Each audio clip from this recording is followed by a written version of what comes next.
Why?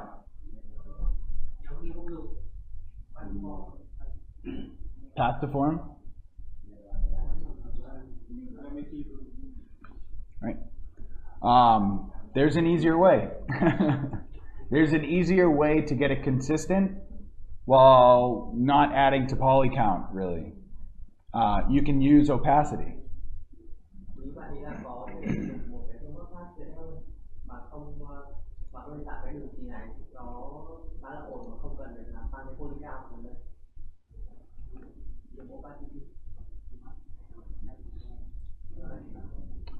So if we want stitching in specific places, select the different edge loops that you want for your stitching.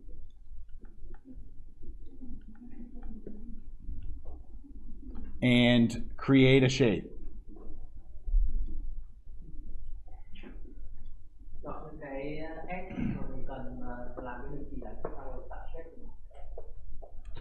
You can go smooth or linear, it depends on your model really.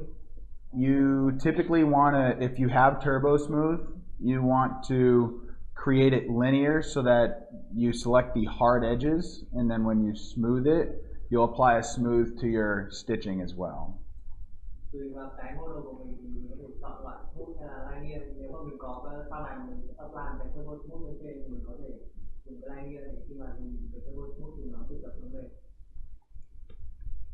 So I have my shape. I'm going to go and select my splines here. There's a couple ways you could do this. Some people do rendering. I don't like doing it this way because I've noticed problems with them merging into scenes.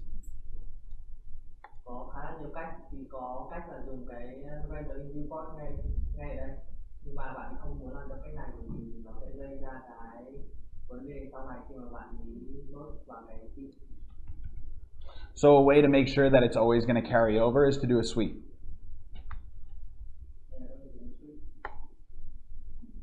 Select a cylinder. Depending on the size of your stitching, you're going to want to make this pretty small. You can also adjust the interpolation so that it's not so dense.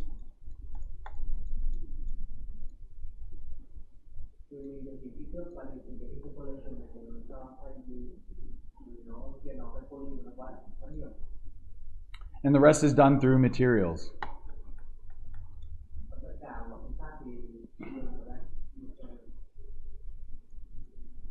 So I'm going to assign this basic material to it, and I'm just going to make it, let's do like a white-ish stitching.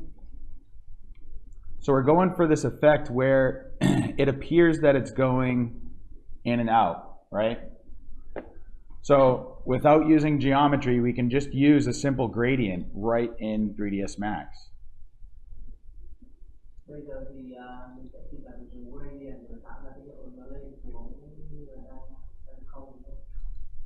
For opacity, black is invisible and white is visible.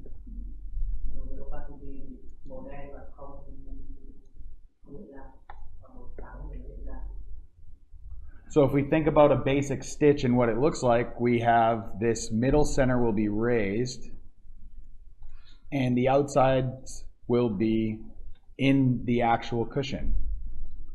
So essentially we're just creating this shape with a gradient.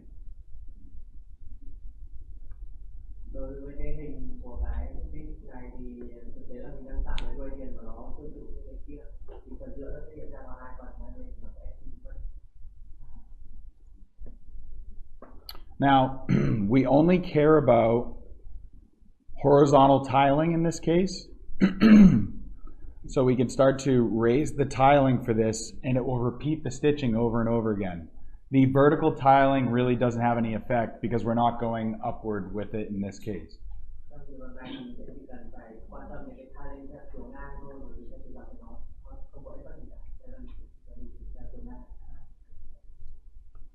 To make this a little bit easier and to make it consistent across everything, I'm going to generate real world coordinates on this sweep.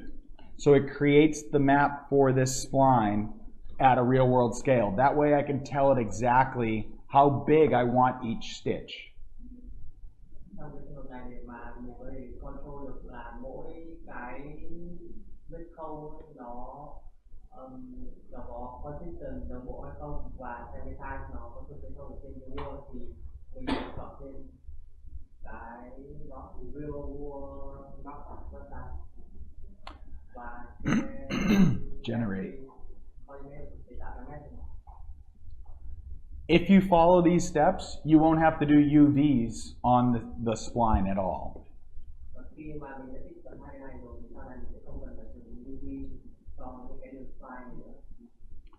Now, since I did real world coordinates for my UVs, I need to do it for the gradient as well.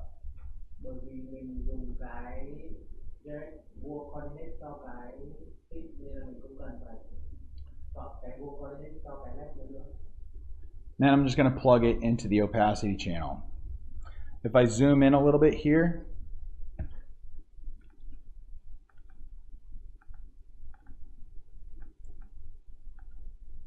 and I view my material in the viewport, we can see what it's going to look like. Now, I don't want my stitches to be 1/4 of an inch in this case because it's a big thing. Maybe I want my stitches to be like 4 inches wide. So I just choose 4 inches and it will create a 4-inch wide stitch. So let's go with 2 for right now and we'll see what it looks like in the render.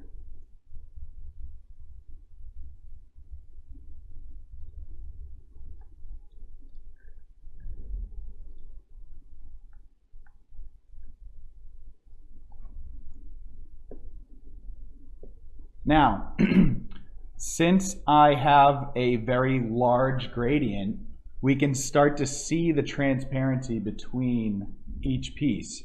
So we want to adjust this gradient by dragging some extra parts on here.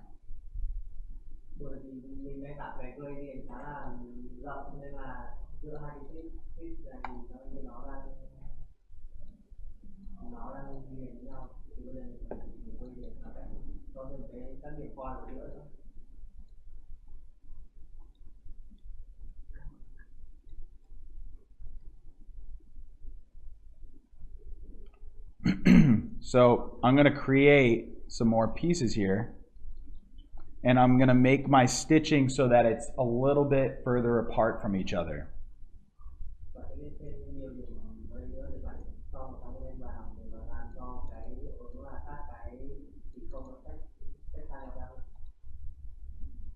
You can easily create, if you haven't used gradient before, you can easily create new points by just clicking anywhere in here and then double clicking to adjust the color.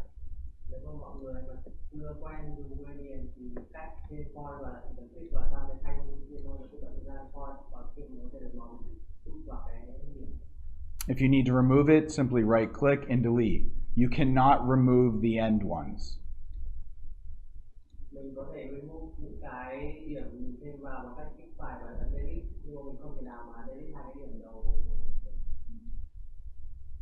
So I'm going to adjust this so that it has a pretty sharp fall off. And that way we don't see like inside the tube like we were earlier.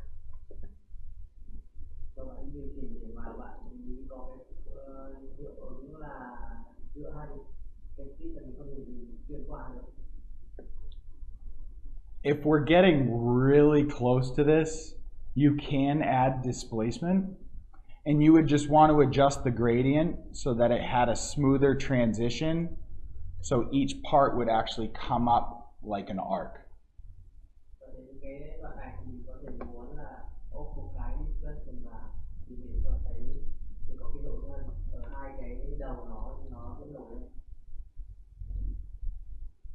So we would do something like this.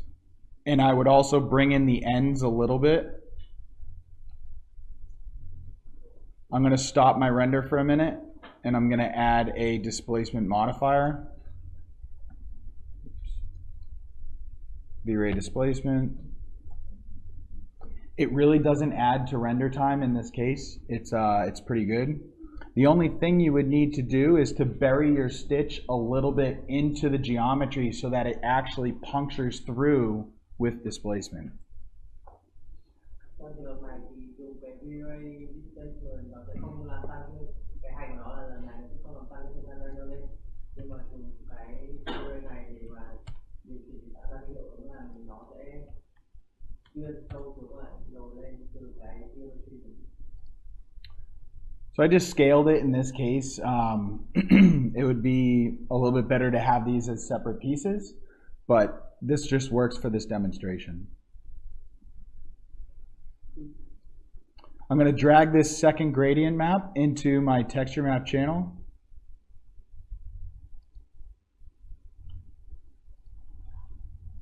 And let's see what we get.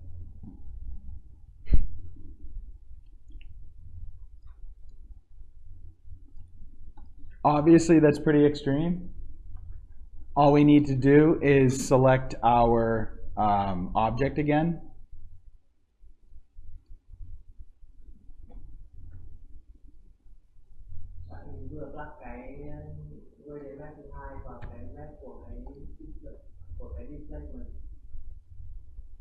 And adjust how much it's actually displacing.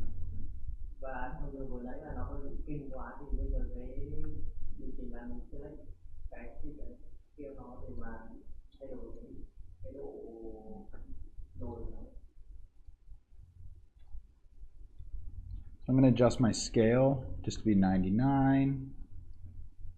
And I'm going to lock my camera so I can actually do stuff in my perspective.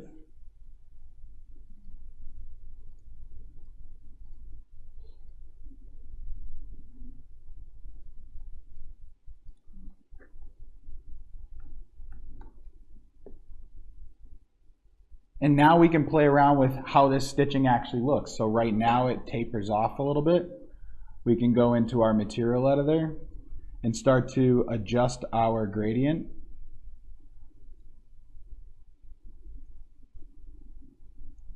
Maybe we have like a darker gray where it starts to come in slowly.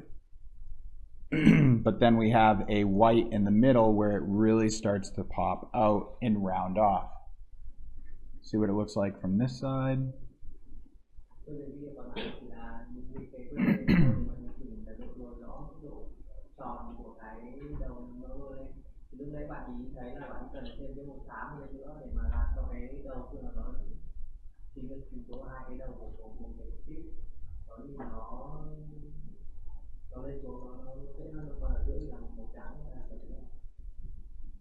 As I mentioned, it's not entirely necessary to use displacement, but here and there, depending on how small the object is, or you just may come across an instance where you want it to really come out. I don't recommend using it every single time, but use it as necessary.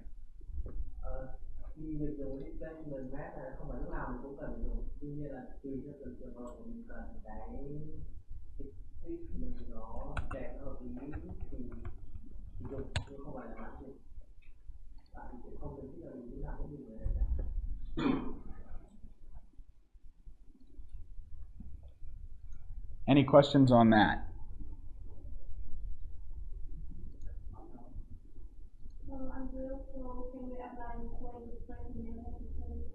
Can we add it to apply it to what? Oh, I wouldn't recommend using this for nailhead. Only because the ends aren't, you can't get a round look. You actually could with radial, I guess. I wouldn't recommend it. It's not going to look right. This is stitching. It's very small. Nail heads are pretty prominent. So I would still use path to form or any of the other methods that they're using right now.